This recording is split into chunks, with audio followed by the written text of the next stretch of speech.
And we are live. I am Philip, here with my co-host, Dakota. How are you fine folks doing tonight? This is the first episode of Casual Gestation. It is a podcast that Dakota and I and one mysterious co-host have created together. Behind the scenes. Behind the scenes. Individual. He or she is the puppet master, and we are just simply puppets. That's a bold thing to say. It is a bold thing to say. That person's probably going to confront you about that later. She gets mad sometimes, and I'm afraid she might hit me. It's a female. It doesn't matter. You guys will know one day. I don't want to talk about my shattered past. Oh, man. Man, I'm really glad I remember those hashtags. Oh, yeah, we did Yeah. good. So we recorded an episode right before this, but we forgot to do some stuff. Like, let everyone know we were going to put it out there. Right. And so now we are doing it full swing, and it's hopefully high energy. Yeah. Kind of. Not as high energy as we've ever been, but like high enough energy. No, yeah. You know, just animated enough. Just animated enough. Just above background Just slightly noise. more than That's where we NPR. wanna be. We're Yeah. just slightly more energetic than NPR. Slightly less informational than Yes. NPR. Oh, well, I'd say way less informational. Yeah, definitely. Wait, definitely. No, this is not an info channel. Although we did, for one of our practice sessions, do an intellectual hour. And it went pretty well. It was fun, So- and we had a lot of fun doing it too. Yes, we did. So we'll probably do something like that Oh yeah. for you guys. So Probably semi-soon. I don't know. A couple weeks maybe. yeah, Maybe sooner. I don't know. maybe sooner.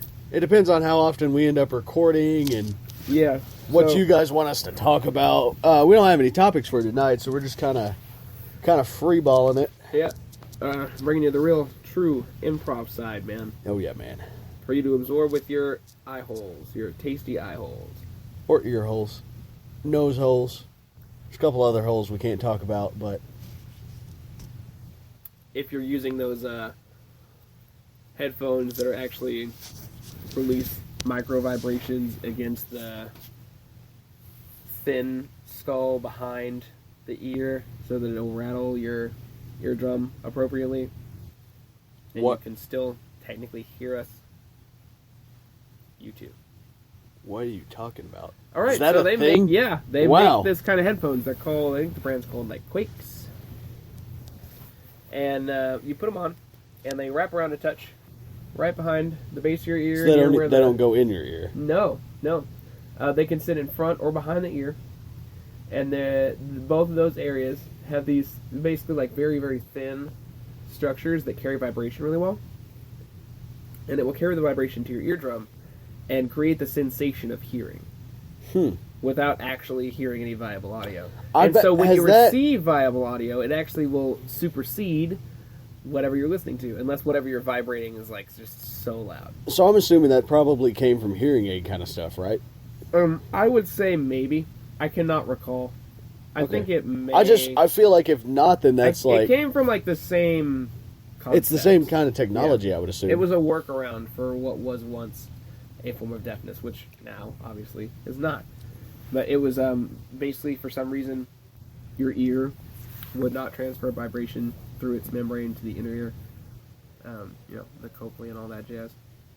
hair cells and whatnot. Yes.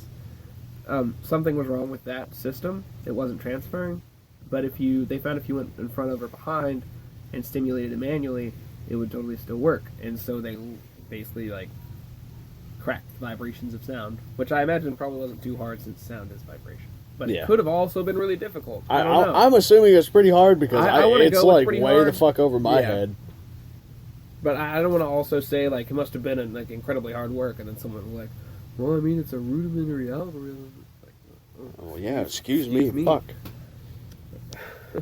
I thought you guys were dealing with the ear equivalent of the Hadron Super Particle Collider. Yeah. Oh man, Man, that's why would you throw that reference out there? I have horrible references. Yeah, we talked about that one. We did talk about that. It was a conversation that went nowhere. It did not. It was a very what was it, circular speech or Yep. whatever. Yep, very circular conversation. Oh god, I have those dramatic reading things pulled up. Oh god. Oh hey, So- maybe I could try that. Right now, we don't have the Maybe. bass right now. Damn. Yeah. All right. Well, So, we have this we're idea. gonna put it on YouTube.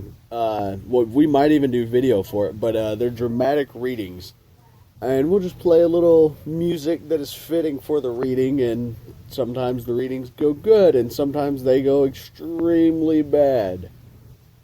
Very bad. I don't want to talk about this anymore. Why? It went really bad. So, to anyone who's not familiar with what dramatic readings means to us or whatever, dramatic readings is where you go and you find those people who got way too into their product review, and I mean way too into their product review, and told if it was, good or bad in the very fantastical and very entertaining ways. A lot of people don't like to read these things. They're huge walls of text, they're not entertaining if you imagine it as a bunch of bricks in a wall, I, however, enjoy reading. So I read the shit out of those. And I did one once for my mother because she was like, she wanted me to read it, and so I read it out loud because I read the first 3 lines and was like, this is hilarious. I'm going to make her experience the embarrassment with me that she's trying to thrust upon me by making it out loud for everyone to hear. Because as a child, that's your job. Embarrass the parent. But Right. not in ways that also shame you. Right. So as a kid, obviously, zero shame about reading this review out loud. This review heavily involved the bathroom. But that's neither here nor there. I read that shit out loud. Out loud. Anybody, whatever, in public. Not like super public, not like the mall, not like public transit, but we were at the elementary school and like other teachers could hear, but it was after school, all the kids had gone, so it's not like her reputation was on the line, just her kid was going to do something silly. Right. And she fucking loved it. She thought it was great. Because I made it this really like dramatic, emphatic reading, very like infused. Very animated. Yeah. And she thought it was hilarious. And since then I've like kind of done that in my spare time, is read funny reviews to my mom. And we tried one the other night with the bass behind it, and it just it really did it. So we're gonna try recording those, and if you guys like those, we'll keep doing them. Yeah. Hopefully that'll go well. Hopefully. I think it'll be fun, if nothing else. I think we'll have a good time and really fuck everybody else. Like if we we're gonna keep uploading them whether you guys like them or not. Right, yeah, you guys can fucking deal with it. But you can let us know if you like them or not. Right, if you like it, say something. If you don't like it, don't say anything, then we'll know to quit. But we're gonna keep doing it.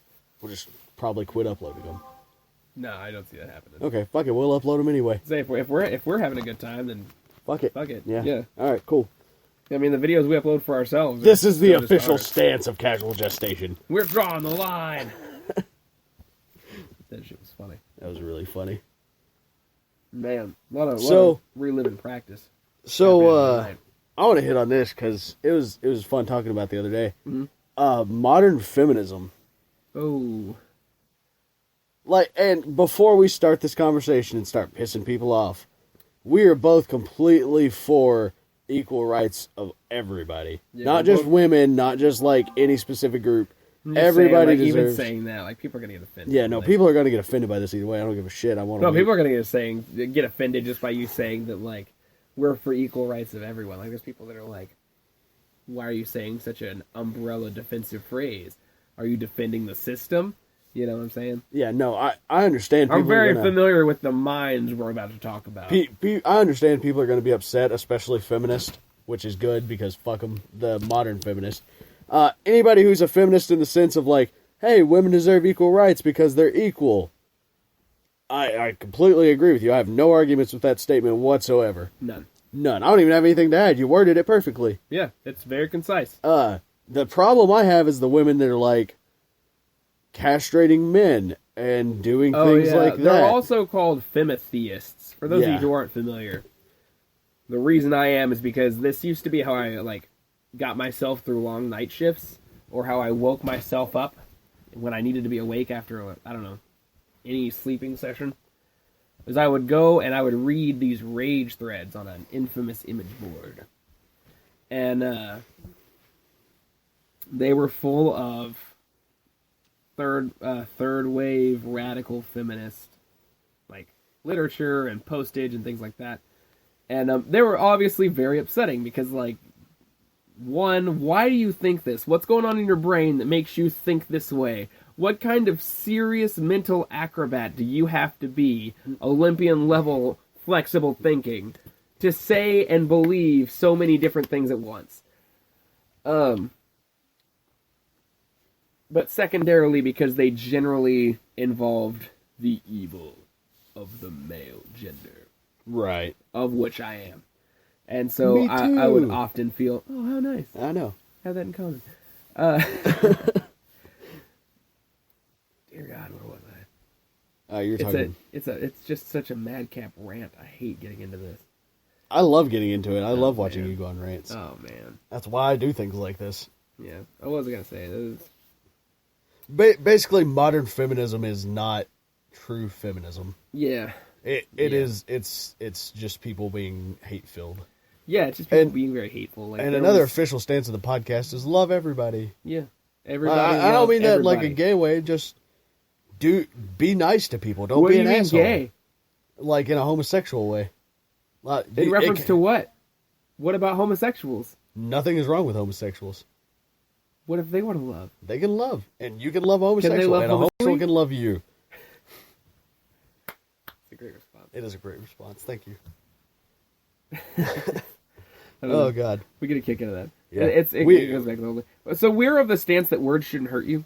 Yeah, well, that's another thing. Now, it's one thing if someone aims words at you to hurt. Right. I mean, you shouldn't get hurt because of words, but you should definitely be in your right to reprimand them for those words. Right. In whatever fashion is fit, you know. Now, that's not saying go out and behead people. Please. I mean, if that's your stance. No. Well, it will resolve itself quickly. I'm not saying you should. All I said was in whatever way you see fit. All right. If someone's like, I'm going to take heads off over, like, people talking badly about brownies, one, I would sympathize with that man. Not a lot, but a little bit, because brownies are great.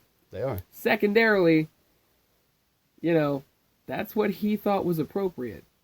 We didn't tell him to think that. That's what he thought was appropriate. But now that I've gone on this, like, heavy extrapolated example, don't behead people over words. That's too much. Just say something. Be like, hey, you shouldn't say that.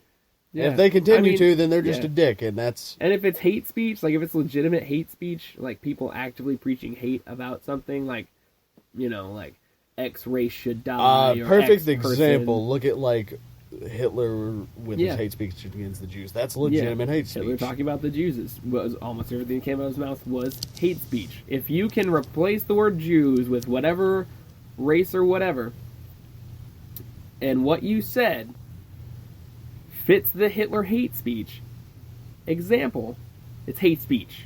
Right. You can be punished by the full force of the law. So, you know, don't do that, and don't behead people over words. For that matter, that being said, I don't support groups like the KKK. Any group that's, like, advocating one group's rights over another, fuck that, you're all equal. Like, everybody sucks the same, man. There's no reason for us to hate based on, like, your skin color, like, who you love. There's no reason for any of that bullshit. I don't know. I mean, anybody who loved... I'm sure Jeffrey Dahmer's parents loved him. What if they didn't? Well, then that would maybe explain a lot, wouldn't it? Maybe they're kind of shitty parents in a way, then. You shouldn't hate on his parents, man. Love everybody. I didn't hate on his parents. I said that it's possible they were shitty. Well, I guess that's just... It's possible any parents are shitty. Yeah. Anybody can be shitty. Any one of you. And a lot of you are. I know I am. This should have given you a good feel for what Casual Gestation is going to be like. We're going to do the second part of this episode for the sake of it. But yeah, no, this very meandering rabbit hole style speech conversation, that's how it goes. Backpedaling out of everything. Everything. Yeah. Yeah. But this is covered by the BIPCOT No-Gov license. We'll see you in part 2. We're coming right back at you live. Grab some snacks if you want. Grab a beverage. You probably got like 2 minutes, so get up and run whatever you got to run. Plenty of time to pee and get something to drink. Anybody but the government can use us. Peace out. Fuck Bailey!